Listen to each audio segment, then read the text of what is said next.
may tubig siya. Ayan siya, oh. May mountain view rin po kayo dyan. Ito, may tubig siya, oh. Nandito po tayo ngayon sa Zambales. Meron pong binibentang 1 hectare beach lot. So ito po yung barangay road. So ito po yung pinaka entrance nya. Ito po yung entrance nya. So buo dyan ng 1 hectare, papasukin po natin. So silipin lang natin yung along barangay road nya. Ito po, nasa barangay road po tayo ngayon. Ayan po siya. So may mga beach resort na po dito na malapit. So ayan po, hanggang dun pa po yung mga beach resort. So ito po yung 1 hectare simula po doon sa pinanggalingan ko papunta sa looban po. Puntahan natin yung looban. Ayan po. So from here, may access naman po kayo sa dagat. So papakita po namin mamaya kung saan kayo pwedeng dumaan sa dagat.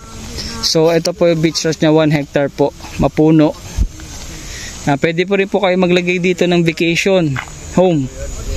Ayan po, may mga kawayan. Ayan po. Ayan siya. Ito kasi inuna niya. So medyo di siya ganun ka flatland. So possible merong ma-stack na tubig dito kasi palubog siya. Ayan. So hanggang dun pa yung yung property. Ayan, may mga kalabaw. Ganda siya. Pwede kayo magtayo ng mini farm dito or vacation house. So may mga fence po siya, yung parang may fence ako nakita. So may mga puno siya. So yan yung pinaka boundary. Ayan, no, yung sa may kalabaw na yan. May fence ako nakita. So hanggang dyan pa yung barangay road. So yung pinaka majority ng frontage niya ay barangay road. Ang ganda ng beach resort doon, no. So ito 1 hectare po to. Ayan. Mapuno po siya. Ayan. So kagandahan lang po dito, mayroong malapit kayo sa mga beach resort at pwede kayo pumunta ng dagat. Ayan po. Hi. Ayan po siya. Ay, may fence na rin po dun. So tingnan po natin to. Ayan siya.